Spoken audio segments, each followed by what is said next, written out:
Dear friends, welcome to this week's edition of the Inspired Parsha. This week we have an incredible privilege to read through Parshat Chukat. And like every Parsha in the Torah, there's so many beautiful, rich Torah ideas, especially in the Hasidic world. But I just want to focus on one pasuk, one verse. This is in Bamidbar, Exodus chapter 20, verse 29. The pasuk, the verse is talking about the death of really one of the greatest leaders that the Jewish people ever had, which is Aharon. Aaron, of course, was overshadowed in some ways by his brother Moses, but Aaron was such a great leader in his own right. He was the high priest.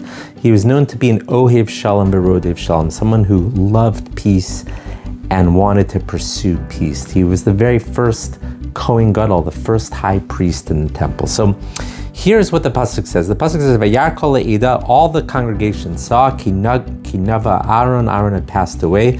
Vayibchu es Aaron. They wept for Aaron. Shloshim yom, 30 days. Kol Beis Yisrael, the entire Jewish people. Rashi over here interestingly explains that when it says the emphasis is on Kol Beis Yisrael, all the Jewish people, because it wasn't only men who mourned him, it was the women too. Because Aharon was such an Ohev Shalom, someone who loved peace so much, that he brought husbands and wives that were fighting, that were having marital strife, and he would bring them closer together. So even the wives felt the loss. The question, of course, is why? Why is the verse is only emphasizing that the entire Jewish people felt this after he passed away? What about during his lifetime? So the great Rabbi Noam Elimelech, the great Rabbi Melech of Lezhensk, says something beautiful. He says something which is so true, and in a way it's painful that it's true. He says that we don't appreciate the greatness of people while they're alive. That so often happens, and unfortunately that's true. Only after they pass away we realize the void that's there, and we start to hear all the stories coming out about how great they were and all the things that they were doing behind the scenes that we didn't even know about after they passed away. You know, I had this in my own personal life. Years ago I lost a very close loved one, and it was so painful, but one of the most extraordinary things was after he passed away, all these stories came out about him and all this tremendous amounts of chesed, of kindness that he did for other people, the friendships that he had behind the scenes, how many great things he was doing.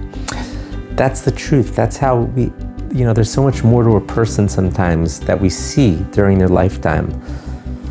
You know, I always think of a tzaddik. A tzaddik is like the roots underneath a tree. You know, sometimes you don't see the roots. The roots are deep underneath the tree, but of course they're what's holding the tree up, what's making the tree alive, what's making it grow. What's the key?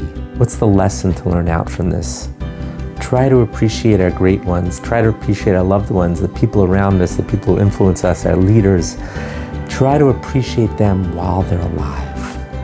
Try to get a little bit of a glimpse of their greatness while they're alive. Try to learn from them as much as they can and appreciate them as much as they can while they're alive. Don't wait till they leave this world. They're there in this world, in our lives, for a reason, to appreciate their greatness and to learn from their greatness, to grow from their greatness. I want to give everyone a bracha, a blessing, to learn to fully appreciate the great ones, the great people around you, your loved ones, the people you care about, the people who teach you, and really grow from them while they're alive. Wishing everyone here a wonderful Shabbos Kodesh. Thank you so much.